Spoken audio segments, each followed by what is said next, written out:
Hey guys, you're welcome to my YouTube channel. Today I'm going to be talking about a topic that is so important simply because I'm all about looking good and feeling good, whether it's beauty, health, hair growth, lifestyle, motherhood. So thank you so much for stopping by, and if this is your first time here, my name is Vera. Please join the family.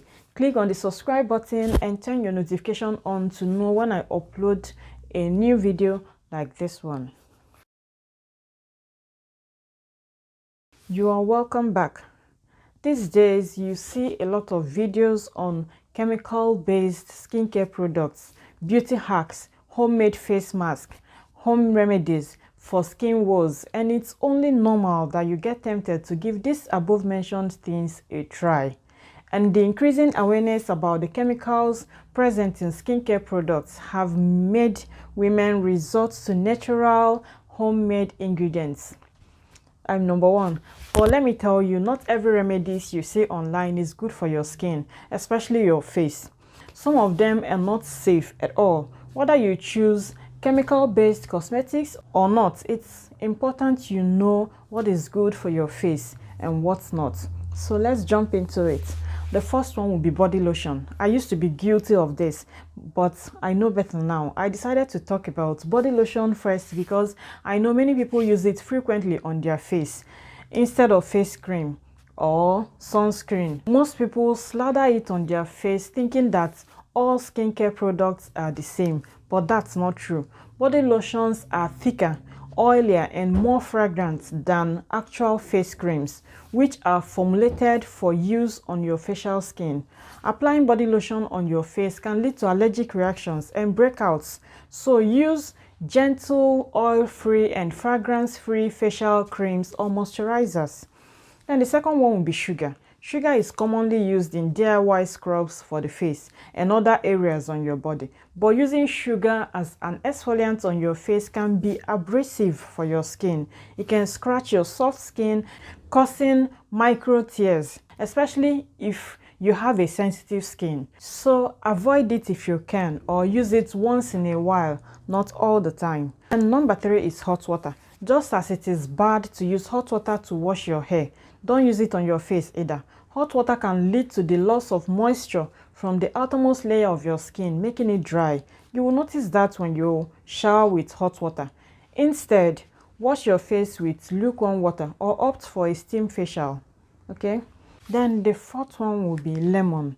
There are so many DIY skincare remedies with lemon in it. I know that, but that doesn't mean that it's good for the skin. Most importantly, what you shouldn't be doing is rubbing slices of lemon on your face because lemon have many benefits. Applying its juice on your face won't do you any good. Lemons contain a chemical called psoralen, which can make your skin sensitive to light. If you go out after applying lemon juice on your face, it can cause irritation or even burn your skin. For bleaching and lightening purposes, it will be better to stick to potato or tomato slices. I already have a video of how to use tomato to clear your acne. Check my description box for the link. So if you must use lemon in your homemade routine, do that at night and not often. Okay?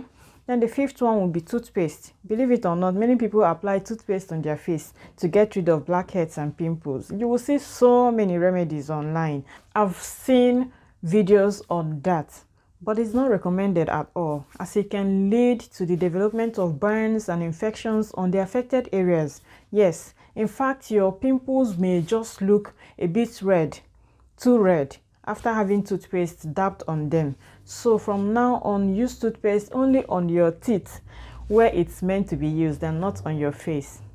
Then the sixth one will be baking soda. I always say this in any remedy that I share in my channel that involves baking soda.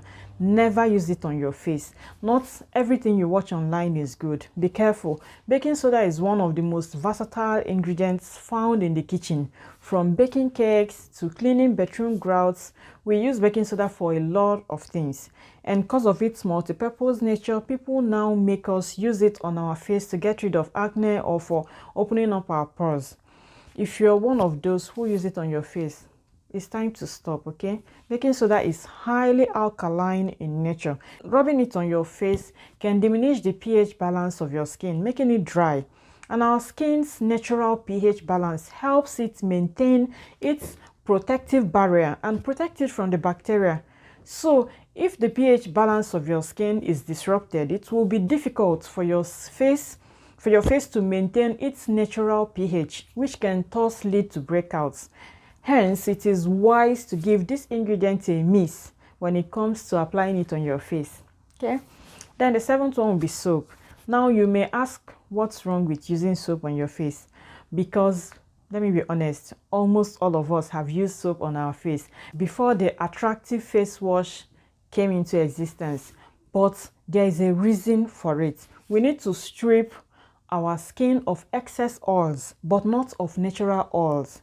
Do you understand? Natural oils keep our skin hydrated and protected. However, if you use a soap bar on your face, it can dry out your skin too much, making it rough, itchy, and inflamed. So go for a face wash or cleanser when washing your face. Number 8 is coconut oil. This is especially for people with oily skin. Similar to body lotion, coconut oil is viscous, which is why the skin on our face takes time to absorb it. It will lead to the oil clogging your pores, leading to breakouts and acne. So if you're keen on using oil on your face, use olive oil, but in limited quantities. You can pour a few drops of olive oil on a cotton ball and gently apply it on your face. Now the ninth one is hairspray.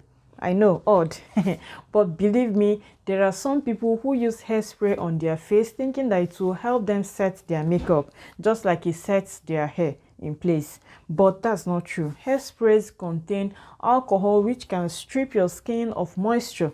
This can make your skin dry and look aged. Now the third one is nail polish. This may look like a no-brainer, but trust me, some people tend to use nail polish on their face in place of face paint. But no, it should not be used as face paint. The acrylic molecules in nail polishes can strip your skin of moisture, leaving it dry. So don't ever apply it on your face, even if DIY tutorials suggest otherwise. Now the 11th one is mayonnaise. Mayonnaise is good for your burgers, sandwiches. It's good for your hair too, but not your skin. So continue using it for these purposes only. Mayonnaise is a popular ingredient in many DIY treatments for hair health, but it's not recommended for face because it's acidic and occlusive. It will stop your skin from breathing and clog the pores on your face. Number 12 is shampoo. When washing your hair, shampoo lather tends to drip down onto our face, and that foam ends up making our skin look and feel dry. Our hair needs strong foaming agents to get rid of the dirt and oil in it, but our face needs mild cleansing agents. So if you are constantly letting the foam drip down onto your face and not washing it off thoroughly, it can make your skin dry and flaky. Or better still, bend your hair like this when washing your hair to avoid shampoo touching your face. Now, there are so many ingredients that you should keep away from your face, but I'll stop here and just make research, okay, before using anything on your face. For fresh and younger looking skin, drink lots of water. You can use face creams, moisturizers, and even homemade face masks and creams, but do watch out for the ingredients that are used in these items and avoid using the above mentioned ingredients on your face. You all know that I'm the DIY queen, right? I love to make my products because I want to be sure of what I'm applying on my skin. Like, I want to know exactly what I apply on my skin, right? But doing so, I just want you to know that you need to be careful, okay? It's not everything that you see online is good for your face. Always try to make inquiries, okay? Make every research that you need to make so you don't end up getting the opposite of what you're looking for. So thank you guys so much for watching. I appreciate you, especially for watching till the end. Please subscribe and be part of this amazing family. Also, like and share this video. Stay happy, stay blessed, show kindness wherever you are. I'll see you guys soon. Bye.